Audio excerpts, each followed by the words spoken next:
Yay! You ready? No. Okay. It's fine. We can go. Okay. I don't care. Okay. I'm stupid and awkward anyway. All right. Well, we need to have another one about self-deprecation. Yeah. This is never gonna happen. All right. Okay. 5, 10, 20. Go. Welcome to My Therapist is Out, an open space therapy collective podcast. We are your hub for queer and trans mental health care. Each episode, we'll speak with one of our therapists or collective members and chat about a mental health topic using a queer lens. And I am your host, Renee Johnson, licensed professional clinical counselor, art therapist, and founder of Open Space Therapy Collective. This week, we are speaking with OSTC therapist Kristen Crowe. Kristen is a licensed professional clinical counselor, board-certified dance movement therapist. Kristen specializes in working with individuals, couples, poly, ethical non-monogamy, and sex therapy. Hi, welcome to My Therapist is Out. This is an Open Space Therapy Collective podcast. We have our therapist, Kristen Crowe, with us again today. Hi. Hi. And we are talking about being busy all the time, which is definitely something that you and I struggle with also. All the time. Yes. Forever. Mm-hmm. Forever and ever. Yeah. What can being, or you can talk about you if you want to, or general, like what does being busy all the time look like? I feel like it can be so many different things, right? Like, for me, I feel like I collect jobs, like people collect Pokemon cards. Like, I will just, like, I want to, like, do a bunch of different things. But I also feel like it could just be like overscheduling time with friends, or it could be like I can't sit down in my house and it has to be like I'm gonna wash the dishes, do the laundry, like fold the clothes. And I don't do a lot of housework clearly because those are the things that come to mind and they're all the same. Now we know that Kristen's partner does all of the housework. Not a lie. Yeah, so I feel like it could be like any of those things, like just an inability to kind of like sit and relax and take a chill pill. Yeah. What does it look like for you? I love house projects. Like this morning, I spent the entire morning, I was like, oh, I could sit and like meditate, or I could repot all of the plants. And so I chose the second one. Which was nice, but also not grounded at all this morning. Join the club. Yeah. Yeah. I was like, even just my day today, I was like, I'm working, like I left the house at 7 a.m. to get here, and then I'm gonna work until at least 11 p.m. tonight with like no break. I'm like, that sounds not healthy. Yeah, so this is a pattern that we struggle with. Yes. Yeah. Yeah. I think one thing that I hear from, and I'm sure you do too, from our clients all the time, and I know runs in my brain is, well, we need to be productive, otherwise we're not worth anything, or we're not being healthy, or we're not doing things, or we're being lazy. Oh, yeah. Oh, there are like so many different things, like like need to be productive. Like, where does that even come from? Like, I guess I like asked that as a rhetorical question, but like I had an answer. And the answer is? And the answer is, I always think, I was told the term internalized capitalism. Yeah. So like we live in this society where like if you are not productive, then you are lazy. And also lazy, like, can we just like set that like stigmatized term like aside, like blah, blah, blah. But yeah, like your worth is tied to your productivity, right? Like if you're not contributing to society, if you're not contributing to your household, if you're not contributing to your relationship, like what are you doing? Right? And then we also have this culture where like all of your hobbies, like, hey, you should make that into a job. Like you should sell those things. You should do that thing. And you're like, no, I just want to fucking enjoy something for 5 minutes. Yeah. And then internalized capitalism, especially if you're in a creative field or a healing field or not on Wall Street, is like, oh, well, you're clearly not doing enough or making enough money, so you have to have all of the interest turn into side hustles, then to turn into things, and your house has to be perfect, and your relationship has to look like it belongs on a magazine cover, and like all of just this hamster wheel of nonsense. Yeah. And I think I like the touching on the creative and the healers specifically, like, I feel like there's always that part of like, if you are a creative, then like, am I creating this because I want to create this, or because am I creating this because this is my job? And then the healing part, like, I have like a very strong thing against meditation for myself sometimes, because I'm like, it's work. But then I'm like, no, it's not. But like, it is. So I have to kind of unwind that bit for me too sometimes. Totally.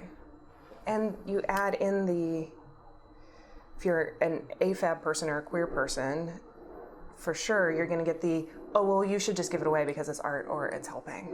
And so you got to do this hustle so you're being productive, and you actually have to give it away because you're not really worth anything in here, and your time and energy isn't worth much. Yeah, like my eyes rolled so hard to the back of my head that like gave me a headache for a second. That is a thing. And like BIPOC too. Like, yes. Yes. Yeah. I mean, all of nonprofit was built on BIPOC and AFAB. Yeah. Anyway, that is not today. That's a tangent. How, like, this level of like toxic productivity and internalized capitalism, how do you see it affect mental health? Well, I mean, I feel like the clearest path to that is like you get burned out with all of the things, right? And you get to the point where like nothing has any meaning. You're just, I am doing the thing to check the boxes and I don't feel anything anymore. It's just here. I don't care. Yeah. Zero fucks. Right.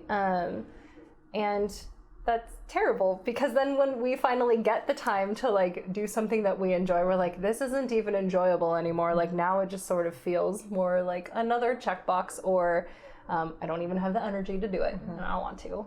So you kind of just end up sitting. And like what's wrong with me? I can't feel anything. I used to like this. I'm numb. Why am I? And then whatever label pops in. Yeah. Lazy, depressed, not good enough, can't do this, not creative enough. It's tough. It's like this endless, like, snake eating its tail cycle that's really hard to break out of. Yeah. Yeah, exactly. How does trauma fit into this? How does trauma not fit into this? Tell me more. Well, I mean, if we look at it from the sense of like, we are doing things, is it possibly because we don't want to feel any of the things that might be stored in our body, like might be stored in our psyche, right? Do we have trauma that we don't want to recognize or process? And so how do we keep running away from that over and over and over again? Because it's really hard to feel anything if you are always going and thinking of the next thing. You don't have time to just sit and kind of be like, it's okay to be sad for 5 minutes if that's what would help, right? Especially when the voices that you grew up with were, you're not good enough, you need to do this thing, why aren't you taking care of your siblings, you need to go get a job, your grades aren't good enough. Like that trauma voice is going to keep you seeking. You locked into that. Yeah, exactly. Yeah, so you've internalized all of that stuff, plus so it's like internalizing that as you were growing up or whenever that kind of occurred to you, plus you're hearing it from society, and there's nowhere that you get to just turn for it to be like, hey, it's okay, right? Well, I guess here in the therapy office is when we say, hey, that's okay. Yeah, it is okay. It's also hard to pull apart from when you do really like something, right? Like I love planting and gardening. It's one of the things that helped me through COVID. And that same voice of you need to be moving, you can't just sit there. It has attached itself to, well, these plants have outgrown these pots, you really should be doing it. It's been 3 weeks. What, you're going to kill these plants? Really, are you giving up on this already? And it's attached to something that I like doing, and then all of a sudden it's a Monday morning and I'm stuck in am I doing this because I like it, or am I doing this because the busy is telling me I need to stay busy? Yeah, I had a similar thing. I love to dance. I love to choreograph, and I have this piece that I've been putting off, and I had a break in the office today, and I'm like, I should really take a break. Wait, you have to do this thing. And so like I spent the entire time choreographing this piece in this office, and I'm like, did I do that because I like felt inspired to do it, or was it just like the voice that said, hey, like this has to get done? And now, do you like it or do you hate it? But it's chucked off your box, so who cares? That's my internal. Right. And that's never like one or the other. Like this is one of those things, and I think everybody who does this feels this, is it's never just as simple as like, oh no, that's my crappy brother who told me I sucked unless I beat him in baseball, or I don't know where that came from, but like I was like, that's really specific, dude. I saw Family recently. Or it's not like either or. They're usually some level of mixed in. Of course. What are some ways that work for you or work for people that you work with to kind of tease apart the core motivation, or how to say, no, I like choreographing. I've got some extra time. The majority of me wants to be choreographing right now. I find that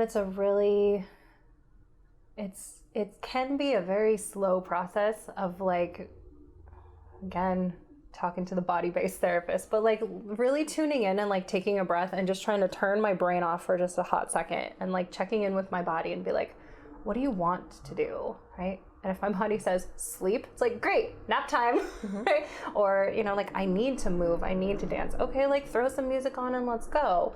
But I think that like having, at least with my clients, like I will have them like close their eyes, take a breath, and most of them go, that's really uncomfortable. I know, that's why we're doing it, right? And just like tapping into that and seeing, what does your body actually want to do? Expend energy with something creative, or does it need to rest? Yes. And in like getting yourself to close your eyes and check in a little bit. I know for me, I often find that productivity piece is right under the surface going, we need to get up and move. This is uncomfortable. Why are you doing this? Come on, Kristen, don't tell me to do this. We should be being productive and getting somewhere here. And like taking some time to go get familiar with that voice also, and not be like, oh, this is just productivity voice. This isn't me voice. Yeah.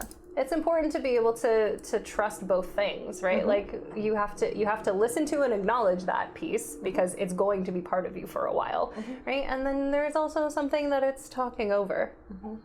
So how do you get in touch with both? Great question. That is why you go to therapy. Sorry, I couldn't help myself. I was like, wow. Yeah. It's really tough, right? And I think we get lucky when we have quiet moments and those in-between moments where productivity self can be distracted, and we can get those little pangs of, I'm exhausted, this isn't working, something's feeling off.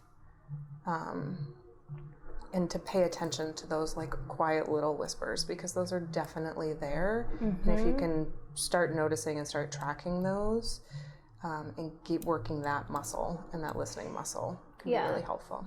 Yeah.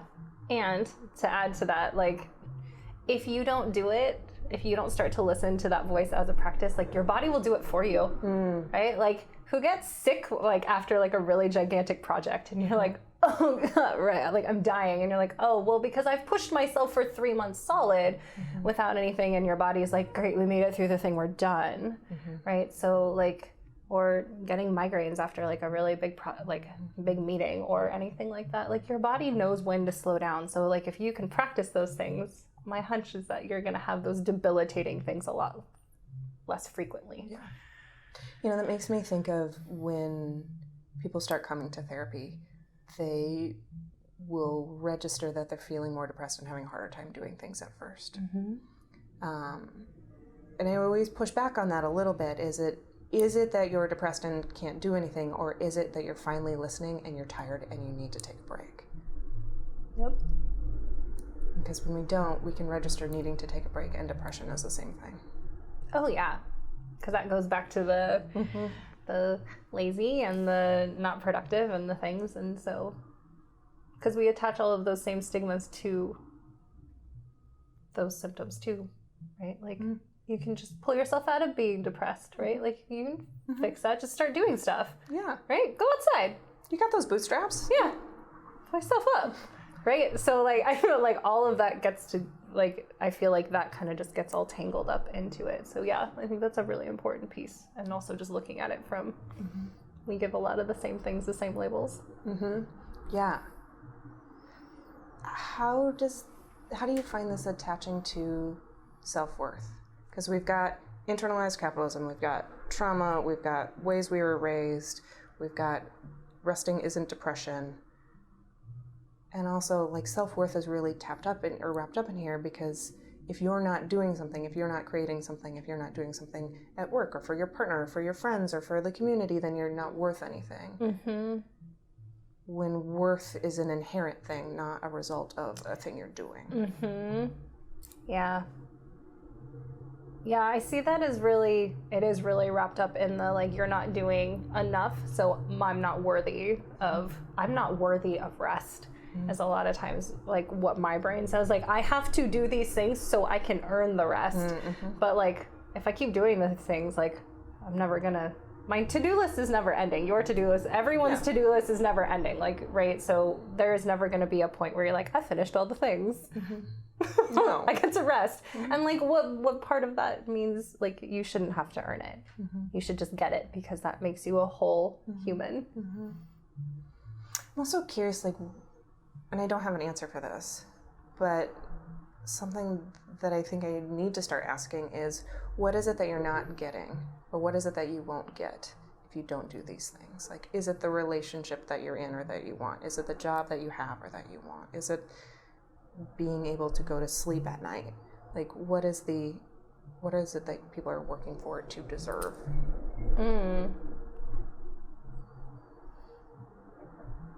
I don't know. That's an interesting... It brings up...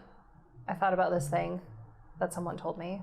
My business coach told me this, but it was like, every time you say yes to something, you're saying no to something else, right? So like, if you're saying yes to doing this task, and you're saying yes to meeting these people, and you're saying yes to taking on this new project, then you're saying no to like your own self-care and your own time, right? Because time is limited, right? You only have so much of it. So like, yeah, and same thing goes with like the energy piece you were saying before. If you're borrowing energy from future self, you are setting up that you're going to crash and burn real hard. Yeah. What are some things that you do to get yourself to rest? Knowing that neither one of us are very skilled at this thing. I was like, knowing that I don't do that ever. But also knowing that you are working on it. I'm really working on it. I am really working on it. And I trip myself up all the time with this, like, that sounds really exciting. I'm going to do that thing. And I'm like, wait, is that a real feeling? Or is that capitalism? A lot of it is I'm doing that practice of checking in with my body. Like, this sounds really ridiculous, but like, I will sit down and I will put my hand on my stomach and just to be like, hey, I'm here. This is me. I am tuned into this. And like, I'm not like reaching and touching anything else, right? And it's like, okay, what do I need right now? And if I'm really tired, it'd be like 20-minute nap time, right? Like, or I need a snack. Did you eat today? Like, so just paying attention to all of that. But like, it has to be a very like intentional, tactile movement for me. Otherwise, I'm not going to do it. I love that, because the busyness, the shoulds, all of that stuff are like up in your head. And so if you take time to like, one thing that I always love to do is like sit and have the chair feel like it's holding me up instead of me sitting in the chair. And being like, okay, if I really sink into that and be there and let that part of my body talk instead of this, well, this is not going to shut up, but if I pay attention to this, what does that want to do? Yeah. You can train this part to shut up. Sure. Yes. Practice. Yeah. Lots and lots of practice. Lots of practice. And also like compassionately, right? Yeah. Like, it's not like, yo, brain, shut up. It's like, hey, I hear that you're worried. I hear that you're scared and you want us to stay safe and protected. We don't need to do that right now. You can also take a break while we take a break. Thank you for your concern. Yeah. Go to sleep. Please. What about... how do I say that? So anxiety is in here, cyclical thinking, rumination is in here. Yep. Panic can be in here. Self-esteem is in here. Trauma and cultural trauma is in here. What other co-occurring things can happen in this space? I feel like we touched on the, like, just the general feeling of, like, anxiety and dread that, like, if I don't do the thing, what's going to happen, which I guess ties into the panic. I feel like we kind of, I don't know, do you have something that's coming to your mind? I feel like we touched on a lot of that stuff. I have a question. Yeah. What do you think, or, like, how do you think, like, social media plays a role in, like, today's need for constant productivity? Like, you know, if we were constantly seeing Instagram reels and TikToks of people that we think look better than us, that are eating better than us, that are living a life that seems so much better than whatever we're doing, like, how do you think that plays a role in comparing ourselves? Oh, girl. Or the need for validation, really. Yeah. Huge piece. You want to take that one? Yeah. It's a good question. Yeah. Do you want to frame it? Or... We should first say, Riley, who is our marketing and communications coordinator, does our recording for us and who is speaking right now and is fantastic, and we love her dearly and is very insightful as we get into all of these topics. Who has just asked the question. That was like disembodied voice. Disembodied voice. As we're talking about being in your body, the disembodied voice comes in. It's like, how do you do that? Alex, maybe you can throw up Riley's photo in the video so we can see her beautiful face. I don't know if that's necessary. Aw, I think it's totally necessary. It's a very fast-paced thing, right? Like, you go on Instagram and it's just like, it's this reel that's like 90 seconds. It's this carousel of like 10 photos that are like rapid succession that took this person 45 minutes to take, right? Or it's just like this little square and you scroll and it's just this endless thing, and it's definitely people who like, here, you should try this diet, you should try this skincare thing, you should try this workout thing, you should try this craft that takes you 5 minutes that I made with a glue gun and paper weights, and you're like, what? Sure, let's try that. Like, it's all of these or these TikTok dances, like all of these things where like people are quote unquote creating content, right? And it's like, well, even that in and of itself is like, it is a constant machine of that. And so we see all these things and we're like, well, that was 90 seconds. I can totally do that. And you're like, no, we didn't. It's hidden behind all of those things. And society also has the like, make $1 million in 6 weeks, or like get 10 million more followers and do like, and so it's a constant barrage of. Yeah, the standard is unrealistic, right? Because like, Photoshop is a thing. Yeah. The amount of, I also, like, in thinking about the body and unembodied voices, it's kind of a way for your system to trick itself to think that the body is resting while it's scrolling, but it's not, because your whole nervous system is so activated that your body's not going to actually like relax and get any rest. No, you're doom scrolling, right? Like, is that so the kids call it these days? Like, God, I'm old. So like, but like, you're, like you said, you're taking in all of this information and like your body is processing it, and your brain is now storing all of these new ideas that you're gonna try, right? And you're like, no, we actually need less things. We need less things in there. Yeah. And when you don't try them, then you think, oh, well, then I suck and I couldn't do it, and all these other people are doing it, and why isn't XYZ happening yet? And it like really hits at that self-worth and that self-esteem space too. I mean, how many of us have like really dead Pinterest boards that have like 14,000 pins on them? Like, let's totally gonna try it someday. Yeah. So, yeah. There's also a space in here that substance use really gets attached to, is when we're so exhausted and when we're so burnt out, we go to happy hour and we like have drinks with the coworkers, or it's Saturday night and all of a sudden we had like too many drinks and we brown or blacked out, and it's really a stress response because we're in these spaces of go, go, go, go, go, and your body's looking for, your system's looking for any sense of relief, and then it finds like, oh, 1 glass of wine felt great, so 20 glasses of wine are gonna feel great. It's gonna feel even better. Yeah. Yeah. Which, Absolutely. of course, we all have woken up that next morning and know that's not true. Yeah. Yeah. And I also think, like, on the reverse side, like not necessarily like as a release, but like I can't go to sleep. So how many stimulants do I need to pop into my body to kind of get that? And then you start to kind of chase that piece of it too, right? So I feel like it goes both ways. Yeah, that's a really good point. Like my body has stopped learning how to shut on and off by itself. So I'm going to take something to go to sleep, and then I'm going to drink something to wake up, gallon of coffee or whatever to wake up. Or even substances that... Or all the other things. Yeah, all the other things, yeah. Not to substance shame, but just in this just in the context of like, sometimes I have people that I've seen that's how they get into the habit, right? And yeah, because of all of this, it's not, How do you, it's a little bit of a... I think we've taken several of those. Okay. A little bit of a right, left turn. Backflips, I don't know. Yeah. Cool.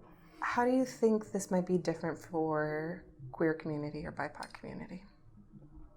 I think we touched on it briefly with, like there are so many other stigmas that are attached here. Like you were saying, like queer or AFAB, like art or things, like you should just give it away because like it doesn't have any value, and like you're naturally a healer or whatever, so you should just do these things for free, kind of thing. Or you know, communities of color all have different things attached to them, right? Like there are people who are, heavy air quotes for people who are just listening, but like lazy and on food stamps, right? Or they're just taking from the government, right? So just get a job, right? So many of those things, or other cultures where like if you are not doing 85,000 things, like you are worthless in this culture, right? So, and then like white supremacy culture has that very like pull yourself up by the thing, and like you should just be doing all of these things, and you know, certain age groups are more prominent in this thing than others as a general thing. Yeah, I feel like there's a lot of different layers and pieces that kind of like fit into this. I mean, even thinking in like the professional world, BIPOC people especially have to work 3 times as hard to still make less and get less recognition than the average white person. And so there's a space in here where to survive, you have to be producing more. And while you're still trying to be a healthy human being, figure out how to balance that and take care of yourself. Right. Well, and then you have to be careful, because if you go too far into these things, then you get the reverse thing of like, you know, they're trying too hard because they are, and you're like, well, wait, like double standard here, right? So it's it sounds like a lot of traps. So many traps.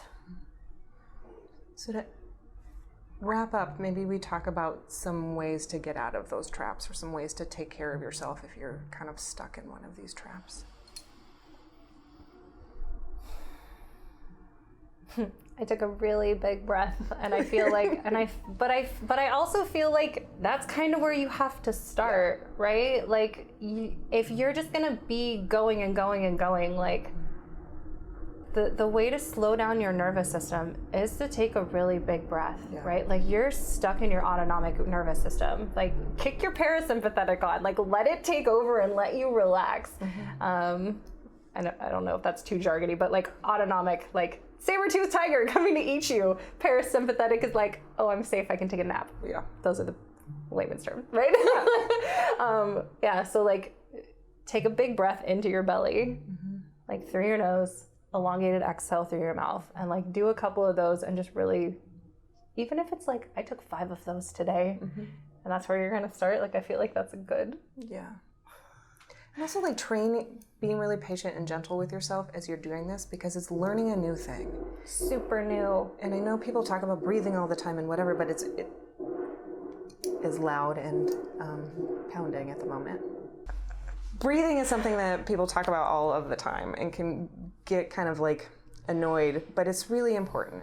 And it takes a long time to get yourself to learn how to do it in a way that's effective for you. Well, yeah. Because think about all the different ways that you breathe, right? Like being really anxious, like you might have like short, shallow breaths, or trying to calm yourself down would be like the long, deep ones. Or if you go for a run and it's really heavy and, right, like your breath is so different in all sorts of different spaces. And so like learning the one that helps you to kind of recalibrate is important. And also most of us don't just learn that. No. It's something that you have to teach yourself. And like you said, be really gentle. If you can, like 5 breaths, like I suggested, might be a lot. Yeah. Right? Like I'm lucky if I take. take, I'm honestly lucky if I take 1. So, you know. But 1 is great. 1 is great.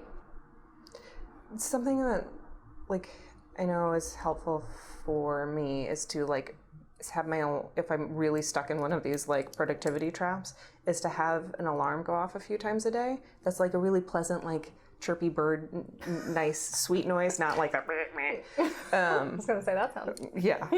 And then to, like, have that be, like, you are scheduled in for these 2 minutes to go stand in the sun, and you need to leave everything else on your desk or in the car or wherever you're at and just go do it.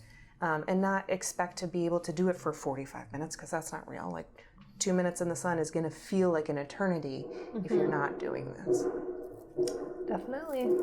Yeah. All sorts of little practices that you can, or even if it's like, go pet your cat. Go cuddle your dog for like 5 minutes, right? And like, don't be on your phone while you're doing it, right? Can you? Yeah, pets are the best for this because they also will give you that validation and that feedback like, oh, this is so good. I love this. Please continue to pet me and cuddle me. Right. Yeah. My cat also tells me when it's too much computer time. Comes and sits on the computer. I'm like, hey, are we done? Oh, we're done. All right, great. You've deleted my entire document. I guess we're done. Oh, man. She's a brat. I feel like cats, like, especially with all of the Zoom stuff happening, are the perfect, like, this person has worked too much today, and I'm telling on you in front of everybody else that's in this meeting. Yeah, so that's what we're saying is get a cat. Get a cat. They'll fix everything. Awesome. Great. Do you feel like there's anything else that we're missing in here? I know we're kind of just doing a brief overview. We just jumped around and did this weird roller coaster of, like, whatever, but... Yeah. I feel like that was a good touch point. Okay. Yeah. Well, thank you. Thank you. If you want the alarms to also stop going off all the time. These sirens, though. Goodness. Dude, what is happening? LA, baby. Mm-hmm. Yeah. It's like Sunset Boulevard. If you are also interested in reducing the busyness, we are going to have a mindfulness pop-up group starting in April that our therapist, Debbie White, is going to host. So please stay tuned to our newsletter and our social medias and Instagrams, not in a busy way, but in a way to take care of yourself. And we'll have more information coming up about that soon. Thank you so much. Bye. Thanks for joining us. We'd love to hear your thoughts on today's topic. Leave a comment below or email us at communications@OpenSpaceTherapyCollective. You can follow us on all of the social medias, and if you're in California looking for a therapist, visit our website at openspacetherapycollective.com and book a free intro call with one of our therapists to see if we are the right fit for you. My Therapist is Out is an Open Space Therapy Collective podcast. Our therapists are Kristen Crowe, Debbie White, and Renee Johnson. Clinical consultant, Jenny Nigro. Communications coordinator, Riley Andreessen. Marketing consultant, M. Isa Messaging. Administrative assistant, Murtza Ruiz. And our podcast editing is done by Smash and Grab Studio.